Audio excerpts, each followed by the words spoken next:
Nous allons revenir ici sur une notion importante de l'arithmétique, c'est les systèmes de numération ou les calculs avec les bases. Alors on va revenir d'abord sur le système décimal et on va voir comment est-ce qu'on travaille avec d'autres bases. Donc notre système décimal, c'est ce qu'on utilise pour compter, pour écrire les nombres, et on vous a toujours dit qu'il s'agissait de la base 10. Pour écrire les nombres, on utilise bien les 10 chiffres de 0 jusqu'à 9, et en fait, maintenant avec les connaissances que l'on a, on se rend compte que les chiffres de 0 à 9, ce sont tous les restes possibles dans la division euclidienne par 10. Ici, j'ai pris un exemple, j'ai pris 828. Et 828, on peut l'écrire, vous avez appris ça en primaire, 8 fois 100 plus 2 fois 10 plus 8. On a donc ici le chiffre des unités, le chiffre des dizaines, le chiffre des centaines, etc. Il y a quelque chose qui est très important que vous avez vu en primaire, c'est qu'une dizaine contient 10 unités, une centaine contient 10 dizaines, un millier contient 10 centaines, etc. etc. C'est-à-dire qu'à chaque fois, on fait des regroupements par 10. Et en fait, ici, on peut faire la division euclidienne. Regardez, en fait, si je pars de 828, je fais la division euclidienne par 10, donc je vais dire que ça va faire 10 fois 82 plus 8. Donc ici, ça va me donner le chiffre des unités. Ensuite, je prends mon 82 que j'avais obtenu et je dis que c'est 10 fois 8 plus 2. Ça va m'obtenir le chiffre des dizaines. Et ensuite, là, j'ai le chiffre des centaines qui est ici. Et ça correspond à mon dernier quotient qui va être strictement inférieur à 10. D'accord, ça c'est donc pour le système décimal. Voilà comment on fonctionne, c'est ce qu'on vous a appris quand vous étiez petit. Maintenant, on n'est pas obligé de faire des regroupements par 10. On peut décider de dire, ben voilà, on va faire des regroupements par 3, par 4, etc. Et ici, on va regarder un petit peu si on faisait des regroupements par 8. Donc, je prends ici toujours la même chose, j'ai donc 828 pièces. Et je vais constituer donc des sachets de 8 pièces, puis après je ferai des boîtes de 8 sachets, puis des cartons de 8 boîtes, etc. etc. On continue à chaque fois dans l'étape en regroupant toujours des regroupements par 8 au lieu de faire des regroupements par 10. Alors voyons ce que ça donne. On va faire donc le même principe que ça. On va faire donc les divisions euclidiennes successives pour obtenir ce que l'on veut. Alors on commence, mais au lieu de faire des divisions euclidiennes par 10, on va faire des divisions euclidiennes par 8. Alors, on y va, on commence par 828. 828, on va dire la division par 8, ça nous fait donc 103 fois 8 plus 4. Ici, donc, on obtient ici 103 sacs plus 4 pièces isolées que l'on ne peut pas regrouper, donc 4 pièces isolées. Ensuite, qu'est-ce qu'on fait? On va prendre donc nos 103 sacs que l'on avait et on va de nouveau diviser par 8 pour les mettre dans des boîtes. Donc ça nous fait 12 fois 8, ici, plus 7. Et donc là, je vais obtenir donc ici 12 boîtes et 7 sacs qui va me rester ici. Enfin, j'ai mes 12 boîtes que j'ai ici. Je vais de nouveau diviser par 8. Ça me fait donc 1 fois 8 plus 4. Et je vais donc obtenir ici donc un carton plus, il me reste 4 boîtes ici que l'on va avoir. Alors, ce qu'il faut bien comprendre dans notre division euclidienne, c'est que vous voyez ici, hop, le 103 il passe ici, là le 12 il passe ici, et si j'avais quelque chose ici, eh bien je le ferai passer. Donc là j'ai mon reste, et j'ai les 4 pièces que j'avais ici que je retrouve là, j'ai mes 7 sacs restants ici que je n'ai pas pu mettre dans les boîtes, et enfin j'ai les 4 boîtes qu'il y a ici qui correspondent aux 4 boîtes restantes, et là j'ai donc mes cartons, et ici c'est le dernier quotient inférieur, strictement inférieur à 8, puisque je fais les divisions par 8. Et bien ici, on va pouvoir dire donc, eh bien, on a travaillé en faisant des regroupements par 8, donc on a travaillé, au lieu de travailler dans la base 10, on a travaillé dans la base 8. Et bien ici, donc, 828 s'écrit en base 8, sous la forme Alors, ici, je vais avoir donc, je reprends en sens inverse, hein, de la même manière que ici, si j'avais 828, j'ai 8, c'est les unités, après j'obtiens les dizaines, après j'obtiens les centaines. Donc là, c'est pareil.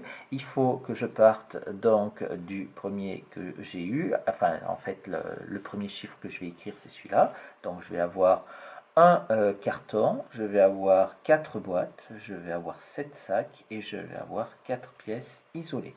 Donc sous la forme ici, comme ça. Pour bien différencier, je ne peux pas dire 1474 parce que ce vocabulaire-là est réservé à la base 10. Donc qu'est-ce que je fais? Je mets une barre dessus, ici, et on pourrait même mettre un petit 8 entre parenthèses pour indiquer qu'on travaille en base 8. Une remarque importante, c'est une autre présentation. Autre présentation des divisions euclidiennes. Des divisions euclidiennes. Eh bien, on peut les présenter tout simplement comme quand on était en primaire, c'est-à-dire je pars de 828 ici, et je vais faire mes divisions successives. Donc là, je vais avoir ici, je vais diviser par 8 à chaque fois.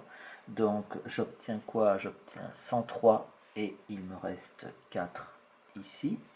Ensuite, je vais refaire ma division par 8. Là, je vais obtenir ici, il va 12 fois et ici, il me reste 7. Je refais encore ma division par 8 ici et j'obtiens enfin ici par 8, il y va 1 fois 8 et il me reste 4 boîtes. Et donc j'obtiens ici mon dernier quotient qui est inférieur à 8. J'ai tous mes restes qui arrivent ici et je peux dire donc que 828 est égal à 1, 4, 7, 4 en base 8. Et vous voyez que je ne dis pas 1474, mais je dis 1, 4, 7, 4, c'est-à-dire je lis les chiffres individuellement les uns après les autres. Cette chose-là, ici, cette méthode avec les divisions euclidiennes, cette méthode avec les divisions euclidiennes, eh bien, c'est l'algorithme de passage. Et l'algorithme de passage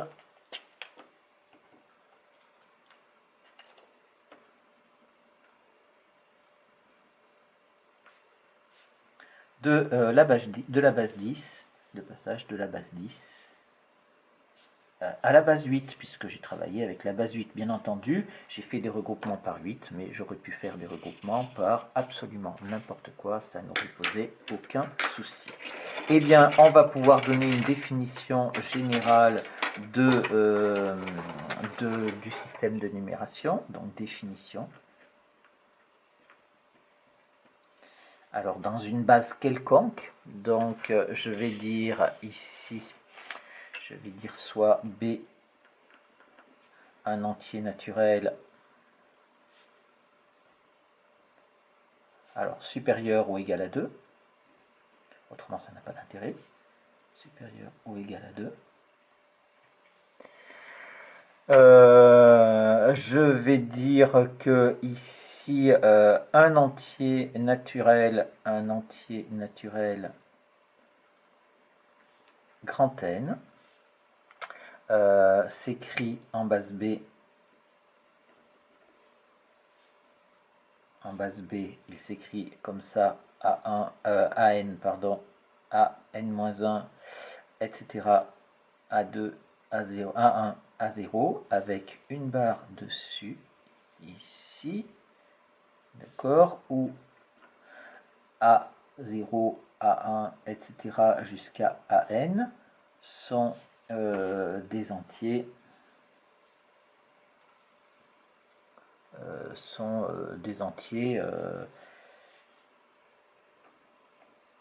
strictement inférieurs à B. Strictement inférieur à B. Donc ça, pourquoi? Parce que ce sont les restes de la division euclidienne. Donc, je dis un antinaturel s'écrit en base B sous cette forme-là, signifie que, eh bien, grand N va être égal à quoi? Eh bien, ça va être donc à AN multiplié par B à la puissance N, plus A indice N-1 multiplié par B à la puissance N-1, plus, etc., etc. Ça va nous faire plus A1 fois B, plus A0. Voilà donc la définition. Et voilà, ça nous permet, cette définition nous permet de passer de la base B à la base 10.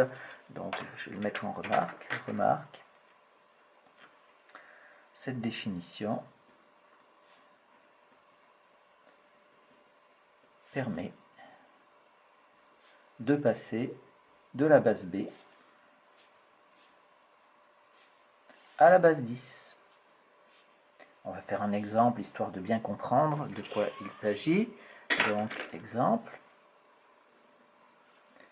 Si je prends bien 1, 0, 1, 1, 1 en base 2, je prends un système binaire.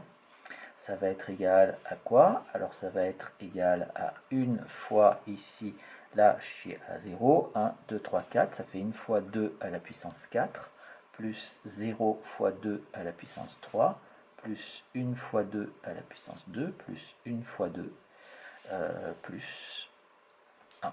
1 fois 2 à la puissance 0. D'accord, c'est 2 à la puissance 1 et 2 à la puissance 0.